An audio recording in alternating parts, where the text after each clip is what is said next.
attempting to do is to recover from historical amnesia. We've forgotten who we are.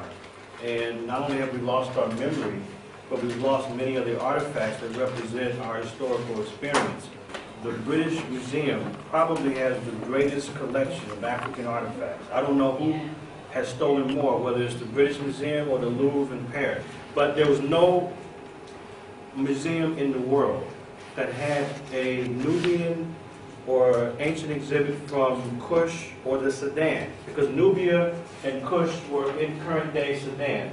There was no collection in the world that had a permanent exhibit before 1992.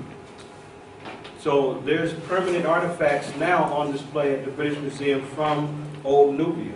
They had the artifacts for many decades. Yeah, there's a couple of ways that you can enter, but it's best to enter this way because, as you can see, most of the artifacts are facing towards us. And it kind of gives me the feel of how you would enter an ancient temple.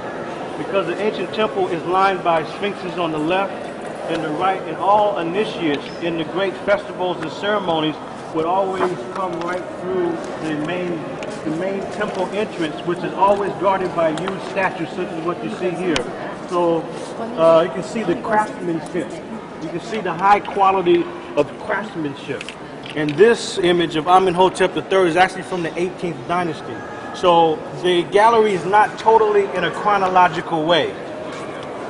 It kind of is and it isn't. It's best to have a collection which is laid out in a chronological way. In other words, a strict timeline so we can see how the culture developed over time.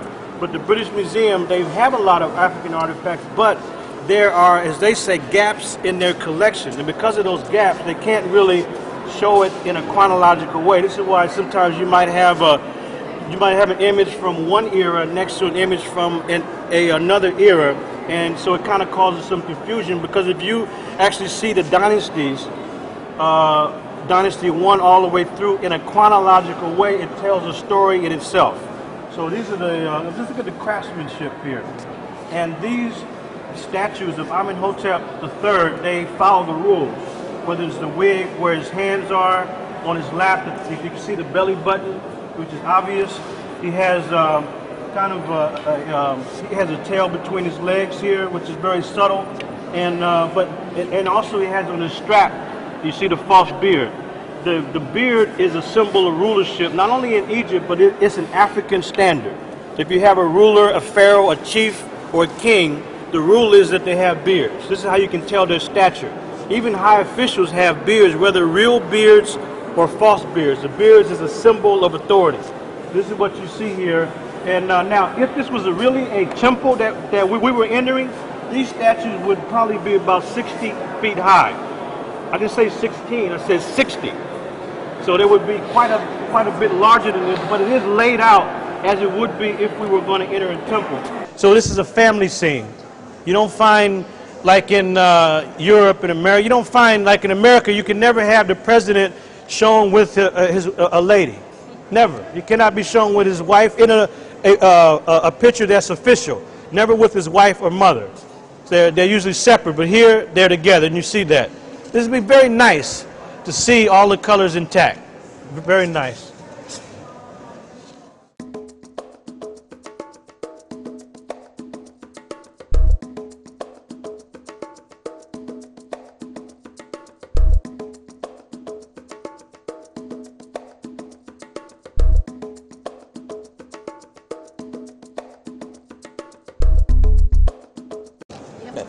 This is Amenhotep I, 18th dynasty. Now notice that he has his arms crossed across his chest. He would have had the crook and the flail in both hands. Brother, how tall are you? 6'2". Brother, could you verify that there's holes?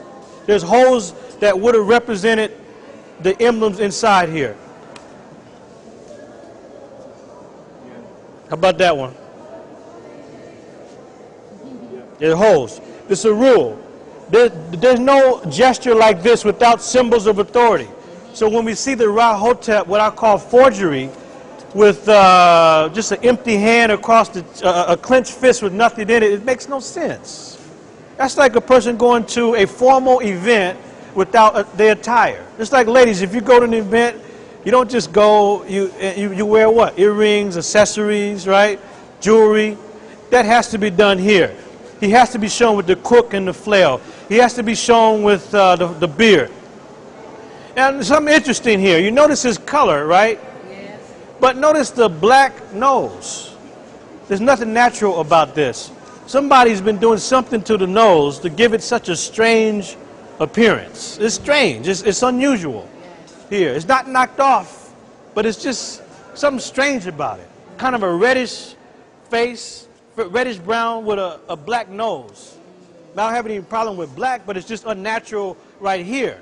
You know, it's just very unnatural. So we have to raise questions about this, and then it's always a good idea to try to find the original photographs to get us some kind of insight as to how it may have looked. But people who rob tombs would usually take items of value. That's why there's nothing in his hand here. Notice this one here behind us. This is a statue, this is Ramses II. I'm sorry, this is Amenhotep III. It's probably the same person that's actually behind us. And we can only make that determination by stylistic grounds. We don't really know who it is, but it may be Amenhotep III. Notice the way he looks. Notice his pleasant smile. And you notice the mouth structure is very similar to the one that we looked at behind us. So based on the face, the look, based on the crown, this is how we kind of can make an estimate of who it may be.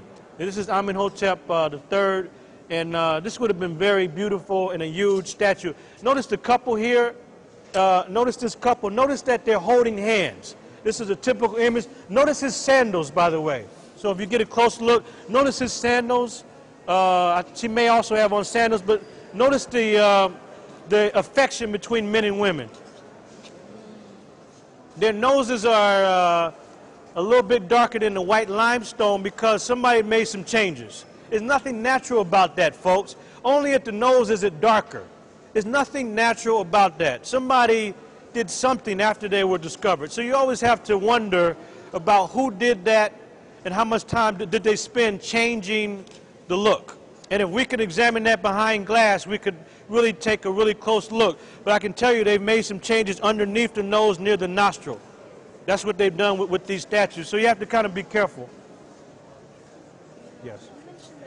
This is an unidentified king here. And notice the crown of the north. This is an interesting image here, right? What did you say? This hole would have been the cobra. This would have been the head of the cobra. This is the body. This would have been the head. It's gone. Somebody probably took it. Well, they did take it, no doubt.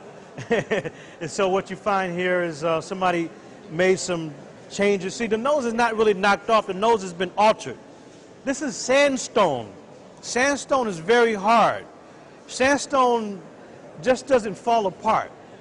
So there's nothing natural about somebody trying to lift his nose up to make it look more aquiline or more European. So understand that this is a pattern here that exists. And some are more obvious than others, but when you look at the broad pattern, then you can see it. Like when we go back, I'll show you a statue that has a false nose on it. And it's very obvious. So somebody did something here, but he's still an African ruler. Now behind us is the famous Rosetta Stone. This is what we showed earlier. And this stone was found in 1799. This is the trilingual text. What kind of text is this again on the top? Hieroglyphs. This is Demotic. And this is Greek. Oh, excellent. You passed the test. All right, so these are the three levels. And so this is the text in the same message. This is a text actually from about 196 BC.